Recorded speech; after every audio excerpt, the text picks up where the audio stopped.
और मैं हूं आपके साथ यशस्वी। एमपी और राजस्थान में मतदान हो चुका है, लेकिन एमपी और राजस्थान में एग्जिट पोल की एंट्री के बाद बसपा सुप्रीमो मायावती को बहुत ही परेशानियों का सामना करना पड़ सकता है। दरअसल हम आपको बता दें, जहां मायावती इस विधानसभा चुनाव को लेकर खुद मैदान में उतरकर रैलियां कर रही थी, तो अब उनकी परेशानी बढ़ती हुई नजर आ रही है। हम आपको बता दें, एग्जिट पोल आने से बसपा सुप्रीमो मायावती को ज्यादा फायदा होता हुआ नजर नहीं आ रहा है। एग्जिट पोल के अनुसार मध्य प्रदेश में मायावती को 0 से 2 सीटें ही मिल सकती है, जिससे अब उनकी परेशानी बढ़ सकती है और अब लोकसभा चुनाव के लिए नई रणनीति पर काम शुरू कर सकती है। क्या है मायावती की नई रणनीति, हम आपको दिखाएंगे इस खास रिपोर्ट में। मध्य प्रदेश और राजस्थान में विधानसभा चुनाव के लिए मतदान हो चुका है और अब मतगणना की बारी है। 3 दिसंबर को दोनों राज्यों की कुल 429 सीटों के लिए मतगणना होगी। एमपी और राजस्थान में बीते दिनों क्रमांश 230 और 199 सीटों के लिए मतदान हुआ। इन चुनावों के बाद आए एग्जिट पोल्स ने दोनों राज्यों में बहुजन समाज पार्टी की उम्मीदों पर पानी फेर दिया है। एमपी में तो खुद मायावती कई सीटों पर प्रचार करने गई थी। उस दौरान उन्होंने भारतीय जनता पार्टी और कांग्रेस दोनों को कटघरे में खड़ा किया था। हालांकि एग्जिट पोल्स में बसपा को कुछ खास फायदा नहीं दिख रहा है।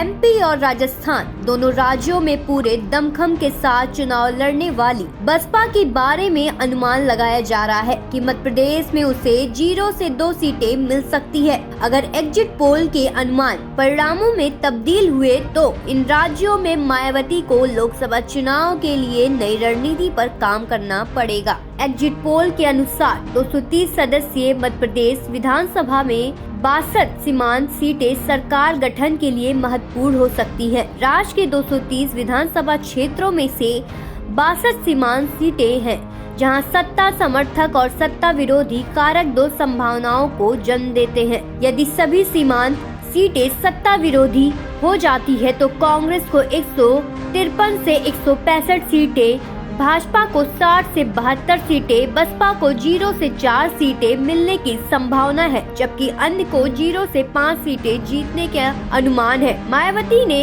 ग्वालियर, चंबल के अशोकनगर और कई जगह पर रैलियां की थी। यदि सभी सीमांत सीटें सत्ताधारी पार्टी के पक्ष में जाती है, एग्जिट पोल के अनुसार समान वोट शेयर के भीतर 62 सीमांत सीटें में से कांग्रेस को 23 सीटें जीतने की संभावना है, जबकि भाजपा को 34 सीटें जीतने का अनुमान है। इसके बाद 3 सीटें अन्य और 2 सीटें बसपा को मिलेगी। वहीं राजस्थान की बात करें तो यहाँ पे भी बसपा के लिए बहुत अच्छी खबर नहीं है। साल 2018 के विधानसभा चुनाव में पार्टी के 9 विधायक जीतकर सदन पहुँचे थे। वोटर के अनुसार राजस्थान में बसपा को 0 सीट मिलने का अनुमान है। खबरों से जुड़े रहने के लिए सब्सक्राइब करें हमारा चैनल इंडिया जंक्शन।